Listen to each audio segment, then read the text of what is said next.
अस्सलाम वालेकुम दोस्तों, मेरा नाम है वकास अमानत और आप देख रहे हैं एक्सप्लोर विद वकास।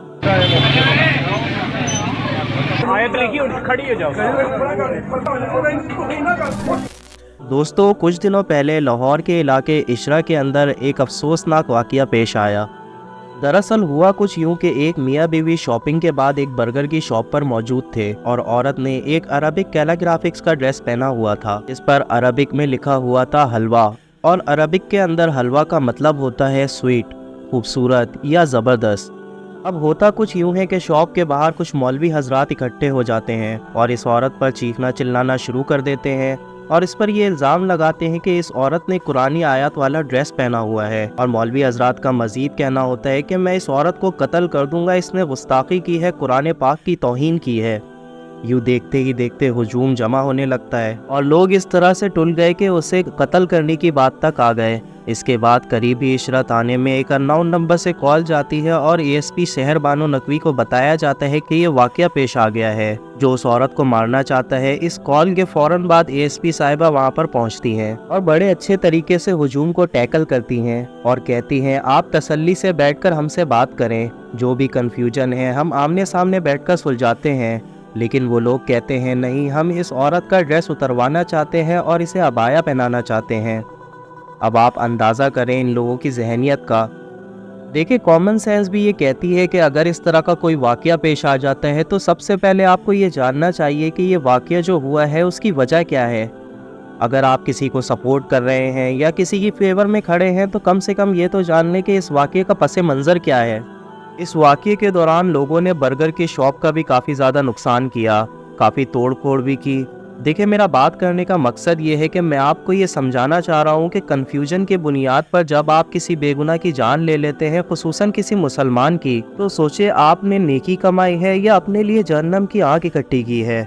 इन मौलवियों से आपकी कब्र के बारे में सवाल नहीं किया जाएगा। जब आप अपनी कब्र में जाएंगे तो फरिश्ते आपसे आपकी कब्र के बारे में सवाल करेंगे। आप ये नहीं कह सकते कि मुझे कन्फ्यूजन थी, मुझे पता नहीं चला कि क्या हो रहा था, मैंने बस गलतफहमी में नाहक कत्ल कर दिया। आपका इस कत्ल में बराबर का हिस्सा होगा। आपको अपने कब्र में जवाब देना है, इसलिए किसी के भी पीछे चलने से पहले आपको ये बात माइंड में रखनी है कि आप किसको सपोर्ट कर रहे हैं, किसकी फेवर में जा रहे हैं, कि अनजाने के अंदर आप किसी बेगुनाह को तो नहीं नुकसान पहुंचा रहे हैं, खास तौर पर एक औरत को। दूसरी बात, क्या इस्लाम हमें ये सिखाता है कि इतना इंटॉलरेंस होना चाहिए मुसलमानों में? कोई काफिर भी हो तो भी उसकी बेगुनाह जान नहीं ली जा सकती? क्या मुल्क के अंदर कानून और इंसाफ नाम की कोई चीज़ नहीं है? ये मौलवी ही कानूनदान और इंसाफ करने वाले हैं। अल्लाह ताला फरमाते हैं, जब कोई काफिर या मुशरिक या कोई शख्स तुम्हारे पास कोई खबर लेकर आए तो उसकी अच्छी तरह से तस्दीक कर लिया करो। ये अल्लाह ताला हमें फरमा रहे हैं। और शिर्क के बाद दूसरा सबसे बड़ा गुनाह कत्ल नाहक कहा गया है। अल्लाह ताला ने कुरान पाक में बार बार फरमाया है कि तहकीक करो, अल्लाह ताला की निशानियों पर गौर करो और इल्म हासिल करो। इन्होंने कुरान पाक पढ़ा तो है लेकिन समझा नहीं है, इसलिए वो हलवे को भी कुरानी आयात समझ के लोगों को मरने मराने पर आ जाते हैं। और रही सही कसर उन मौलवियों ने पूरी कर दी है जो अपने लोगों को कहते हैं कि कुरान और हदीस डायरेक्ट नहीं पढ़नी चाहिए वरना आप गुमराह हो सकते हैं। अब जिस मौलवी ने ये कॉन्सेप्ट अपनी कौम के दिमाग में बैठा दिया हो, वो कौम कैसे हिदायत पा सकती है? जबकि अल्लाह ताला फरमाते हैं, हमने कुरान को समझने के लिए आसान कर दिया है। सूरह कमर की ये आयत है। तो जब अल्लाह ताला ने कुरान पढ़ने के लिए आसान कर दिया है तो क्या सिर्फ मौलवियों के लिए आसान किया है? हम सब के लिए आसान कर दिया है। सूरह यासीन के अंदर अल्लाह पाक फरमाते हैं कि ए आदम के औलाद, क्या मैंने तुमसे वादा नहीं लिया था कि तुम शैतान की पैरवी ना करना, वो तुम्हारा खुला दुश्मन है, और मेरे अहकाम को मानना? लेकिन तुम में से बहुत सारे शैतान की गुमराही में फंस गए। क्या तुम में अकल नहीं थी? यहाँ इस बात का मतलब ये है कि किसी भी मामले में तुमने अपने दिमाग से क्यों नहीं सोचा? देखे, क़यामत के दिन ज़रा गौर करें, अल्लाह आपसे आपकी अकल की बुनियाद पर जवाब मांग रहे हैं। क्या अल्लाह ने समझने के लिए कुरान पाक को नहीं भेजा? तो तुमने अकल से काम क्यों नहीं लिया? कुरान पाक को समझा क्यों नहीं? तो ऐसे पैगाम से क्या कोई लोग गुमराह हो सकते हैं? इस तरह का ख्याल करना भी गुनाह है। क़यामत के दिन वो शख्स जिसको नाहक कत्ल किया गया हो, वो अपने कातिल को पेशानी के बालों से पकड़ कर लाएगा और क़यामत के दिन सबसे पहले नाहक कत्ल का फैसला होगा। अल्लाह के बंदो, दिमाग से सोचो, क्या डरते नहीं हो अल्लाह से? ख़ास तौर पर एक औरत को भरे माशरे के अंदर जलील करना। आप वीडियो के अंदर उसके एक्सप्रेशन को देखें, किस तरह वो डरी सहमी बैठी है।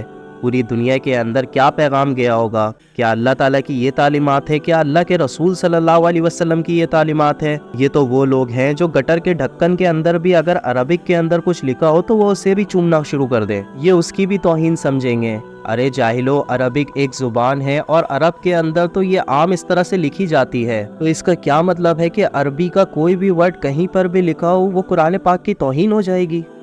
لاہور کے اس واقعے پر اگر پولیس وقت پر نہ پہنچتی تو ان جاہلوں نے عورت کو قتل ہی کر دینا تھا۔ وہاں کسی نے بھی یہ جاننے کی کوشش نہیں کی کہ یہ کویتی عربک برانڈ کا ڈریس ہے جو کہ عرب ممالک کے اندر بھی بکتا ہے۔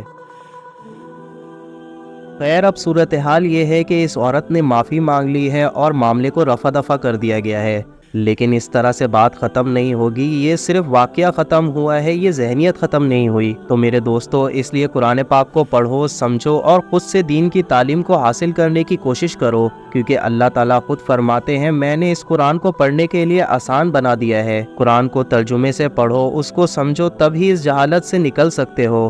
اللہ تعالیٰ ہم سب کو ہدایت دے اور ہمارے علم میں اضافہ فرمائے، آمین۔